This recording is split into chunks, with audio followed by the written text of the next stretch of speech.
서프라이즈? 서프라이즈!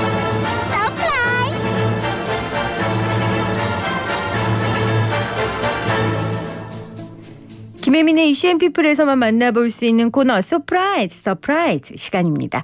이 시간에는 우리 사회의 이슈를 데이터를 통해 점검하고 또 대안을 생각해보고 있습니다. 데이터카우의 신수연님 나오셨어요. 어서 오세요. 네, 안녕하세요. 지난주에 우리 마지막에 수연님께서 이런 질문을 던졌다라고 하셨어요. 많은 분들이 백신을 맞게 하기 위해 어떻게 해야 할까? 답을 왔습니까? 이게 아쉬운데요. 네. 지난주에 저희가 문제를 낼 때는 그 65세 이상 백신 접종을 시작하기 직전이었잖아요. 근데 첫날 이제 열어보니까 생각보다 너무 많은 잘 되고 분들이, 있는 거예요. 맞아요. 네. 이게 저희가 질문을 하고 답이 오기까지 약간의 시간이 있잖아요. 글을 쓰는데 열흘이라는 시간이 걸리는데 네. 이렇게 사회 문제들이 시간이 지나면서 금방 해결되는 문제들도 있고 시의성이 떨어지고 이렇게 좋은 방향으로 바뀌게 되니까 약간은 질문에 대해서 답이 아쉽게 들어오는 경우가 있어서요. 네. 근데 담당자인 우리 수연님만 아쉽고 저희 입장에서는 이 문제가 해결된 거잖아요. 네, 그렇습니다. 그래서 사실은 폐기되는 질문이 많을수록 좋은 거니까. 그건 네, 아니에요? 시민으로서. 시민으로서 담당자로서는 좀 마음이 아프겠지만 네, 고민해서 그렇습니다. 던진 질문일 텐데. 네. 그래서 오늘 질문은 절대 단시간에 해결되지 않은 질문을 가져오셨더라고요. 자, 오늘 어떤 질문 던지실 겁니까? 네, 오늘은 역시 정말로 이제 단시간에 해결되지 않는 투자 이야기를 좀 해보려고 해요. 투자. 네. 네. PD님은 어떻게 투자를 좀 하고 계신가요? 투자요? 지금 당장 다음 달 카드값만 생각하면 앞이 하얘지는데 무슨 투자를 합니까? 투자하세요, 수연님은? 저는 적금 열심히 들고 있고요. 그래도 하시네요. 적금도 투자라고 할 수 없을까요? 요즘 같으면 요즘 아니죠? 네, 금리가 너무 낮기 때문에. 잘 보관이죠, 보관. 네. 뭐 가상화폐나 이제 주식같이 재테크가 되게 핫하죠. 근데 맞아요. 핫하지 않았을 때가 없었던 것 같아요. 그리고 뭐 신문 기사들을 보면은 뭐 청소년도 이제 투자를 한다. 뭐 이제 중학생이 돈을 많이 벌었다. 네. 뭐 2030은 물론이고 10대까지 이제 재테크를 되게 많이 하는 일반적으로 하고 있는 것처럼 보여요. 이게 노후 자산을 위해서 적극적으로 투자를 하겠다라고 생각하는 모습이 많은 거라고 생각이 드는데 약간 다른 관점으로는 이제 20대 투자가 세상 공부한다. 그러니까 주식을 사게 되면 관심이 생기니까 세상 바라보는 안목이 생긴다. 이런 관점도 있는 것 같더라고요. 아무래도 그건 맞는 것 같아요. 그러니까 주식을 하나 사게 되면은 계속 신경이 쓰이고 처음에는 저도 이제 예전에 하나 사봤다가 네. 매일매일 이제 하루에 한 번씩 한 번도 아니에요. 하루에 한 10번씩 맞아요. 계속 열어봤다가 올랐다가 내려갔다가 하는 거 보는데 맞아요. 이게 회사가 잘하고 있는가 궁금하기도 하니까 어느 네. 정도 뉴스를 한 번이라도 또 보고 이러니까 또 맞는 얘기일 수도 있을 것 같아요. 네, 제가 예전에 대북주를 한번 샀어요. 아이고. 근데 이제 김정은 위원장의 건강 악화설이 나왔는데 제가 그렇게 김정은 위원장의 건강을 위해서 제가 기도를 거의 뭐 친형제가 입원한 것처럼 제가 기도를 하더라고요. 그게 제 주식 때문이었거든요. 지금 말씀하신 것처럼 저도 처음에는 주식을 전혀 몰랐는데 이제 제가 경제 프로그램 진행하면서 주식이 워낙 날리니까 주식을 시작했더니 이게 주식을 하니까 경제 흘러가는 게 보이고 그렇게 뭐 대북 뉴스에도 관심을 갖게 되고 정치적 뉴스에도 관심을 갖게 되고 그렇게 되더라고요. 근데 20대, 10대들이 재테크로 주식과 가상화폐만 신경 쓰는 건 좀 문제가 있지 않을까요? 경제 공부 때문이라고는 하지만. 이게 문제가 있다라고 보시는 시각도 많고 그리고 뭐 자산 형성을 위해서 사실 그러니까 재테크랑 주식은 자기가 하는 거잖아요. 네. 하지만 국가에서 해주는 게 없는 건 아니에요. 또 뭐 청년들 자산 형성을 돕기 위해서 뭐 희망 키움 통장, 뭐 내일 키움 통장, 임대주택 정책 뭐 부족하다는 얘기를 많이 하지만 네. 임대주택 정책 등의 자산 형성을 위해서 정책들을 되게 많이 하고 있는데 이게 요즘에 가장 많이 나오는 비판 중에 하나가 청년들이 미래에 대한 불안을 아주 많이 가지고 있는데 정부가 이걸 전혀 이해를 못한다. 사실 저도 불만이 많을 때가 많아요. 저걸로 정말 충분할까 싶기도 하고요. 맞아요. 그러니까 청년들의 자산 형성을 위한 정책들도 있고 서비스도 있지만 그것만으로는 안 되는 거죠. 그만큼 또 상대적 부가 또 너무 커지고 있기 때문에 그러면은 이번 문제는 2030이 재테크를 하냐 안 하냐 어떻게 하냐 뭐 이런 겁니까? 여기서 약간 한 발 뒤로 물러나서 그러니까 조금 근본적으로 그림을 한번 그려보자. 네. 그러니까 약간 앞으로 돌아가서 당신은 투자를 왜 하냐? 당신은 투자를 왜 하냐? 근원적인 질문이네요. 아니면 투자를 안 하면 왜 안 하냐? 이런 거를 데이터를 사용해서 이제 데이터 에세이 같은 형태로 자기 이야기를 이제 데이터로 좀 들려달라라는 이런 질문을 한번 드려봤어요. 당신은 투자를 왜 하냐? 투자를 못하면 왜 못하냐? 그러면은 만약에 저 같은 경우에는 저의 카드 명세서가 데이터가 되겠군요. 그렇죠. 이제 그런 월급 것들이 대비 카드 명세서가 데이터로 되겠죠. 네, 내가 투자를 못하는 이유는 카드값이 너무 이렇기 때문이다라고. 생활비 때문이다. 네. 그러면은 이 질문 답을 위해서는 뭘 알아봐야 될까요?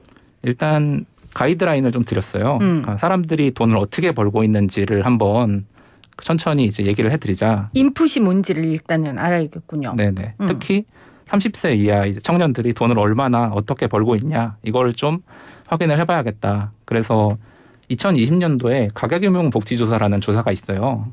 이 조사는 매년 그 정부에서 진행하는 건데 네.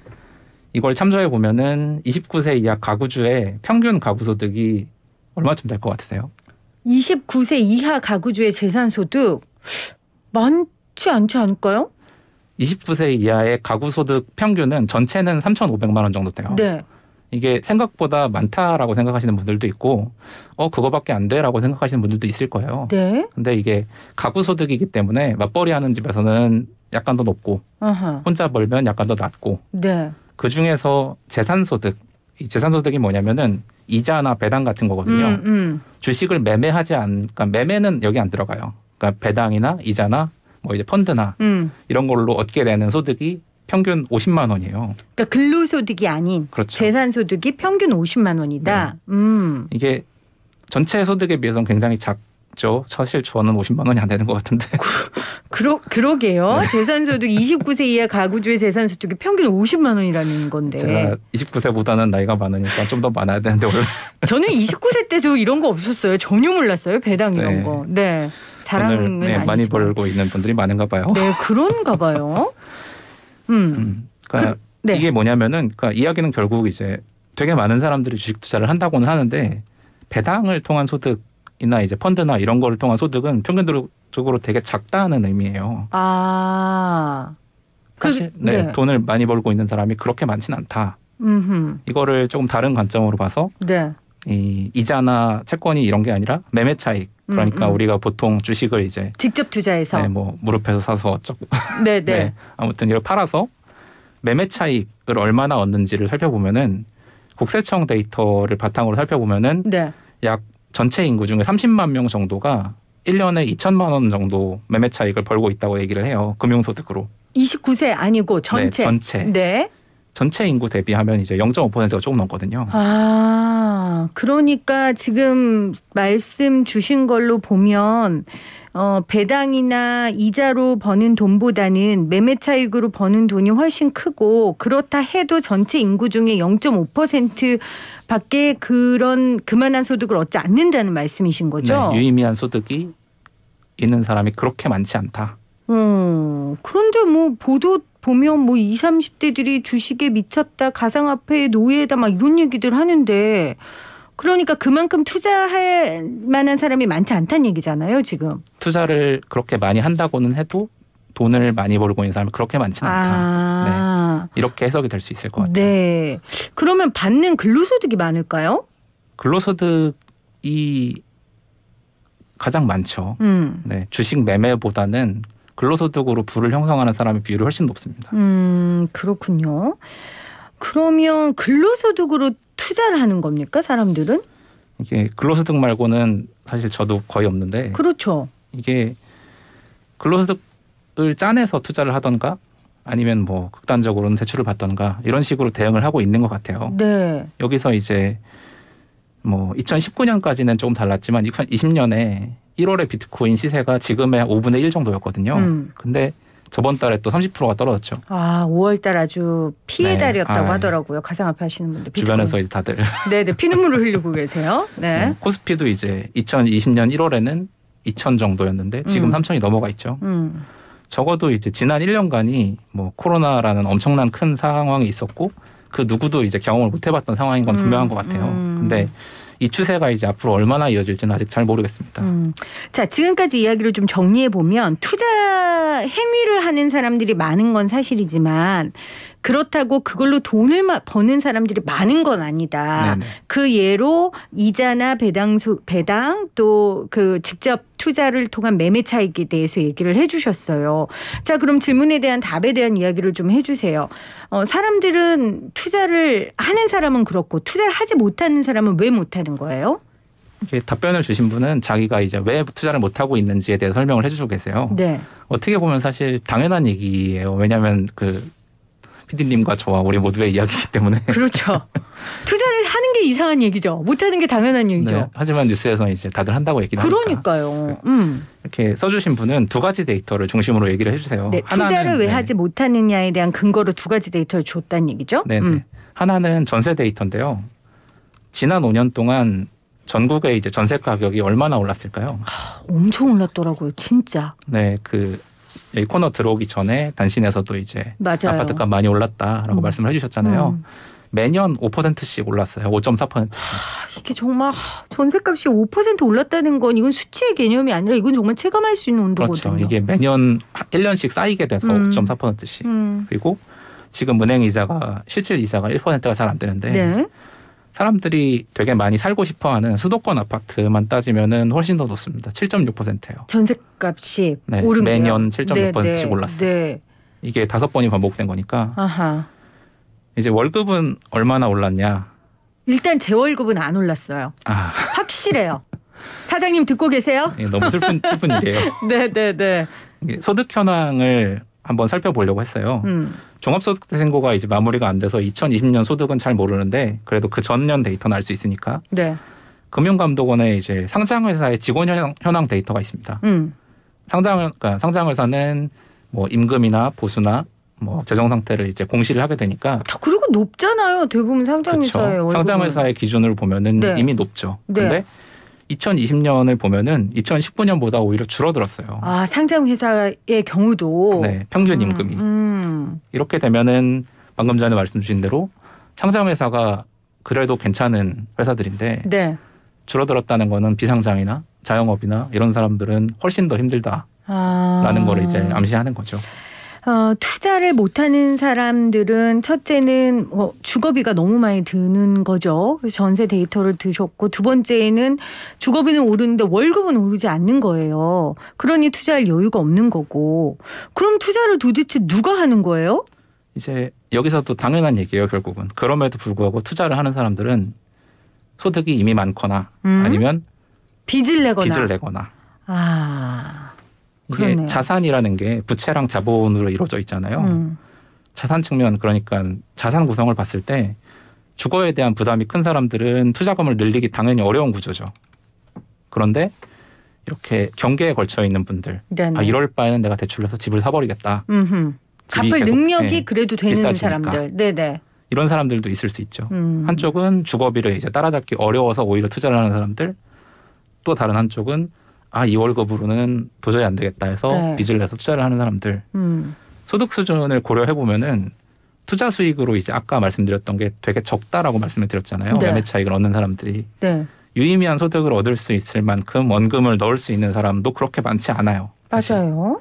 그리고 월급 아니고 그만큼 이제 자기가 돈을 가지고 있는 사람도 그렇게 많지 않고 이게 결국 그 언론에서 이야기하는 투자 열풍이라는 게 물론 다들 시도는 굉장히 많이 하는데 특정한 조건에 있는 사람들을 어떻게 보면 과하게 대표하고 있는 거 아닌가라는 그런 생각도 좀 듭니다.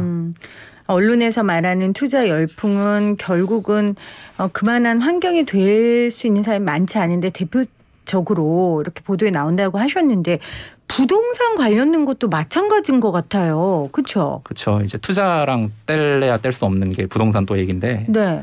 제가 앞에서 전세가 되게 많이 올랐다라고 말씀을 드렸잖아요. 네. 이게 이번 주에 이어지는 문제랑 이제 연결이 됩니다.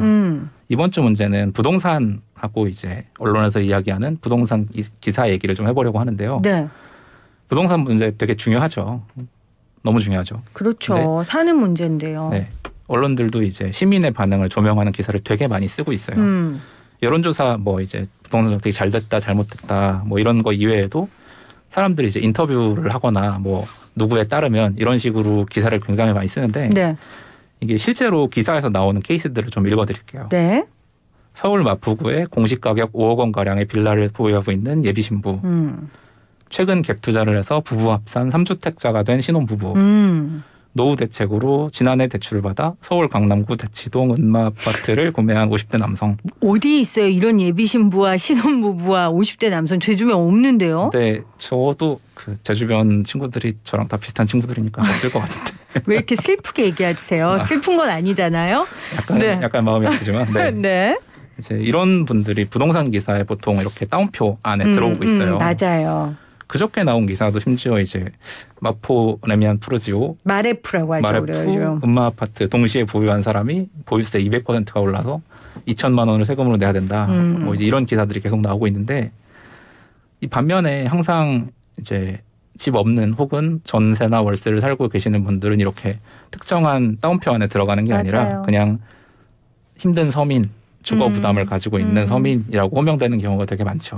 그러니까 아까 전에 우리가 투자 관련돼서 대표성을 띈다고 언론에 나오는 사람들은 사실은 그렇게 많지 않다는 것처럼 부동산 문제 같은 경우에도 뭐 아까 공시가격 5억 원 가량의 빌라를 보유하고 있는 예비 신부, 갭 투자를 해서 부부 합산 3주택자가 된 신혼부부 이런 사람들이 부동산 문제를 대표하는 사람으로 나오면 안 되는 거잖아요. 그렇죠. 이제 아무래도 부동산 기사에 너무 특정 계층 혹은 특수한 조건을 가진 분들만 부각이 되는 거 아닌가. 이 서울로 따지면은 자가에서 살고 계시는 분들이 40% 정도 돼요. 40% 약간 넘고 이제 거기서 왔다 갔다 하고. 네. 서울 전체에서 아파트 거주하시는 분들이 역시 40% 왔다 갔다 하고요. 근데 나머지 절반은 단독 다세대 살고 계세요. 근데 단독 다세대 위주의 이야기는 거의 안 나오죠. 나오더라도 재개발 지역 문제가 있다 혹은 빨리 추진돼야 된다 이런 이야기가 나오는 경우가 많고. 아까 이제 공시가격 5억짜리 빌라를 얘기를 했는데 네. 서울 빌라의 평균 공시가 말고 매매가가 얼마나 될 것 같으세요? 뭐 전혀 가늠이 안 되는데요. 그렇죠. 이게 사람들이 빌라에 대해서 사실 아파트보다는 관심이 떨어지고 더 잘 안 다루니까 잘 인지가 안 되는 경향이 있는데 서울 빌라 평균 매매가가 2.7억이에요. 아파트 값보단 훨씬 낮죠. 2.7억으로 요즘 살 수 있는 서울시내 아파트가 많지 않으니까. 아마 거의 없을 거예요. 네네. 그래서 기사에서 너무 비싼 케이스들을 계속 이야기하고 있는 게 아니라 기사를 보면은 이게 내 얘기라고 해서 네. 공감이 되거나 혹은 관심을 가지고 들여다볼 수 있게 해줘야 되는데 최근 1년간 그래서 부동산 기사를 살펴보면은 어떤 사람들이 제일 많이 등장하냐 이걸 한번 물어봤어요. 최근 1년간 부동산 기사에 등장하는 사람들 중에 어떤 케이스가 대표적으로 많이 등장하냐? 네네. 그 지금 질문을 던져놓은 상황이세요? 이 질문을 어제 던져놨고 아하. 이제 글이 들어오기를 기다리고 있습니다. 와 재밌겠네요. 그걸 보면 언론이 이 부동산 문제를 어떻게 다루고 있는지 여론을 어떻게 만들고 있는지까지 보일 수 있을 것 같아요. 그렇죠? 네. 그렇게까지 나오기를 바라고 있는 질문이죠. 네. 이 질문에 내가 이 질문에 나도 답변할 수 있겠어. 나도 데이터 찾아볼 수 있겠어 하는 사람들은 이거 참여하려면 어디로 가야 돼요? 저희 홈페이지가 있는데요. 네. 소프라이즈.so입니다. 그냥 한글로 치면 돼요? 아니요. 안 영어로. 되죠? 네. SO PRIZE .so예요. .so. 네. 소프라이즈 SOPRIZE.so. 네. 소프라이즈.so. 네. 이 코너 들으면서 나 저 질문에 대해 나도 한번 질문 던져본 적 있는데 그렇다면 저 질문에 대한 답을 내가 좀 직접 찾아볼까 하시는 분들은 이 surprise.so로 들어가셔서 여러분들이 직접 답변을 남기실 수 있어요. 채택이 되면 묻지도 따지지도 않고 얼마 주죠? 네. 세후로 100만 원을 드립니다. 세후예요? 네. 세후입니다. 저도 참여해도 됩니까? PD님도 충분히. 여러분 세후 100만 원을 준다고 합니다. 이거 드리는 이유는 저희가 이 코너의 취지와 똑같은 거예요. 이런 우리 주변에 일어나는 사회 문제에 대해 직접 생각해보고 직접 답을 한번 찾아보자. 부동산 기사, 투자 기사 나오면 너무 나오고 맨날 동떨어진 얘기를 하는데 이게 맞나? 그럼 이 현실이 맞는 건가라는 고민을 좀 우리가 해보고 진짜 팩트를 한번 체크해보자 라는 개념으로 여러분 접근하시고 그럼 이제 100만 원도 오면 좋고. 네, 그렇습니다. 뭐 안 와도 공부하니까 네. 좋고. 네. soprize.so입니다. 여러분 soprize.so 여기에 들어가셔서 여러분 한번 답변 또 직접 찾아보는 그런 일들을 좀 해보셨으면 좋겠습니다. 오늘 또 이렇게 여러 가지 질문들 갖고 오셨는데 혹시 또 소개해 주실 조금 가볍고 좀 유쾌한 질문 없었어요? 이렇게 무거운 거 말고? 뭐 이거는 이제 첫 시간에도 잠깐 소개했던 건데 네. 이게 한 번 질문하고 그냥 버리기 아까워서 그렇죠. 다시 이제 질문을 좀 다듬어서 낸 문제가 요즘에 채식을 굉장히 많이 하시잖아요. 맞아요. 그러면은 어느 도시에서 채식을 가장 잘 할 수 있는지 혹은 재밌네요. 채식을 하기에 가장 편한 동네는 어디인지 어디예요? 아직은 답이 안 왔어요. 그건 어떻게 찾아볼 수 있을까요? 뭐 집에서 밥을 많이 해 드시는 분들이면 야채값이 싼 동네 뭐 이런 식으로 하나씩 접근할 수 있을 것 같아요. 아니면은 저는 그 얘기 듣자마자 비건들을 위한 레스토랑이 많은 곳 이 생각만 했는데 맞아요. 네, 그것도 가능 있지만 같아요. 집에서 가장 집밥을 많이 먹는 케이스 그리고 생활 물가가 조금 싼 곳. 네네. 그런 케이스 그런 질문도 하나 있었고. 네네. 이번 주에 약간 가벼운 질문 중에 하나라면은 이제 예전에 아주 오래전은 아니고 한 2, 3년 전일 거예요. 네. 울릉도에서 이제 영화를 보러 포항까지 오시는 거를 이제 연재를 하신 분이 계세요. 인터넷에. 네. 그러니까 울릉도에는 영화관이 없다 그러더라고요.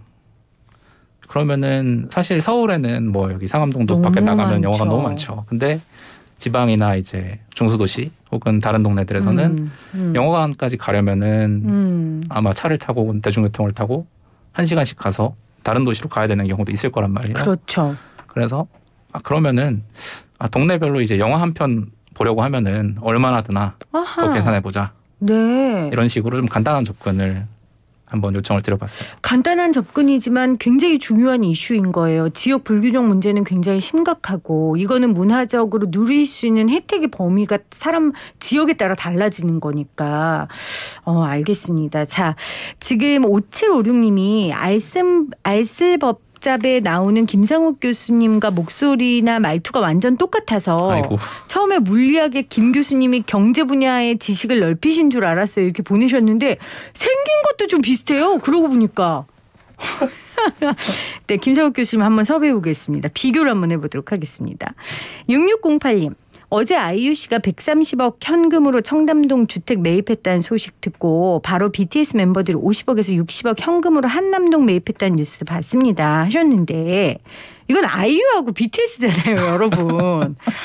그분들은 너무 그분들이시라. 그럼요. 우리가 지금 그 얘기한 거잖아요. 이분들은 대한민국 모두가 이름을 들어서 알 정도의 사람들이 부동산 투자나 집을 매매하는 거에 있어서 우리가 시험에 들 이유가 전혀 없습니다, 여러분. 이분들은 전혀 다른 우리와 다른 분들이라는 거. 네, 그런 식으로 부동산 기사, 투자 기사 보셔야 됩니다. 저희 그 얘기한 거예요. 지금 6608님. 그렇죠? 네, 맞습니다. 근데 왜 눈물이 잠깐. 네, 그러다 눈물은 잠깐. 알겠습니다. 자, 오늘도 다양한 이슈와 관련된 질문 던져주신 데이터카의 신수연님 고맙습니다. 네, 감사합니다.